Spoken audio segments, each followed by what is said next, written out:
मंडळी, आज आपण शेवग्याची भाजी करणार आहोत।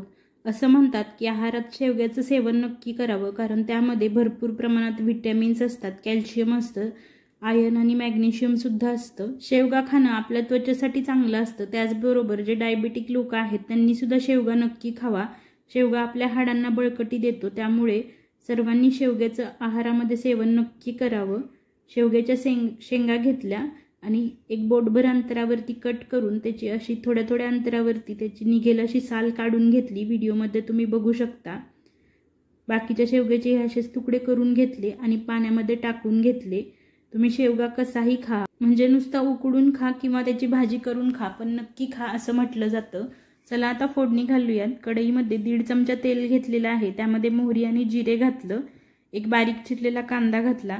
आता हा कांदा चांगला गुलाबी कलरवरती आपल्याला मऊ होईपर्यंत परतून घ्यायचा आहे। त्यामध्ये मी कढीपत्ता घालायचे विसरले होते, तो सुद्धा घालून घेतला। कांदा चांगला परतून घेतला। आता एक बारीक चिरलेला टोमॅटो आणि कोथिंबीर सुद्धा घालून घेतली। त्यानंतर यामध्ये चवीनुसार मीठ घालायचं। सगळ्या भाजीसाठी लागणारं मीठ मी एकत्रच इथे घातलेलं आहे। टोमॅटो चांगला गळेपर्यंत परतून घ्यायचा।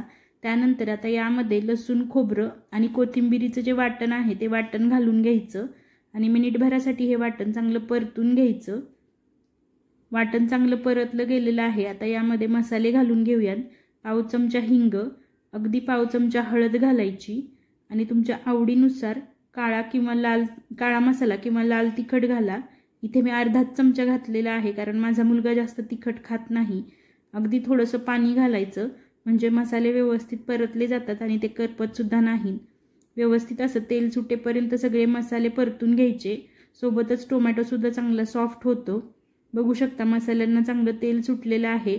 आता स्वच्छ धुतलेल्या शेवग्याच्या शेंगा यामध्ये घालायच्या आणि थोड्याशा परतून घ्यायच्या। इथे मी 1/2 किलो शेवग्याच्या शेंगा घेतल्या होत्या। साधारणतः मीडियम साईजच्या 4 शेंगा यामध्ये बसलेल्या होत्या। त्याच्या पुढचं आणि मागच्या साईडचं टोक कट करून मध्ये जे तुकडे केलेले आहेत ते तुम्हाला व्हिडिओमध्ये दिसत आहेत। शेवगा चांगला परतून घेतला।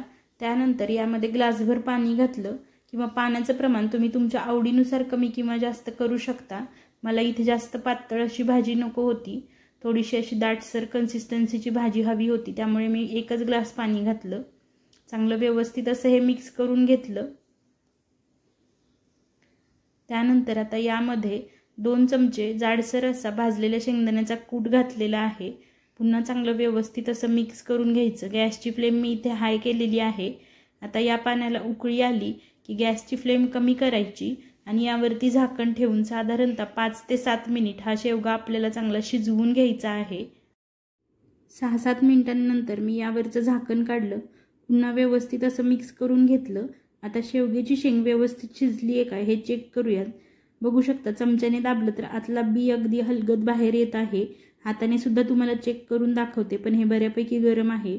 शेवग्याची शेंग व्यवस्थित अशी शिजलेली आहे।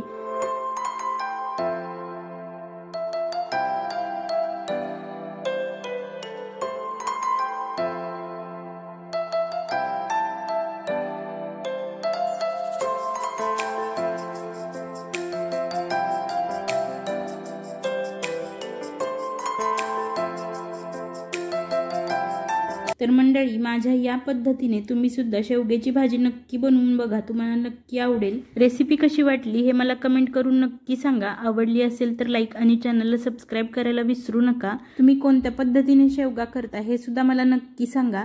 पुन्हा भेटूयात अशाच एखाद्या नवीन व्हिडिओमध्ये। तोपर्यंत धन्यवाद।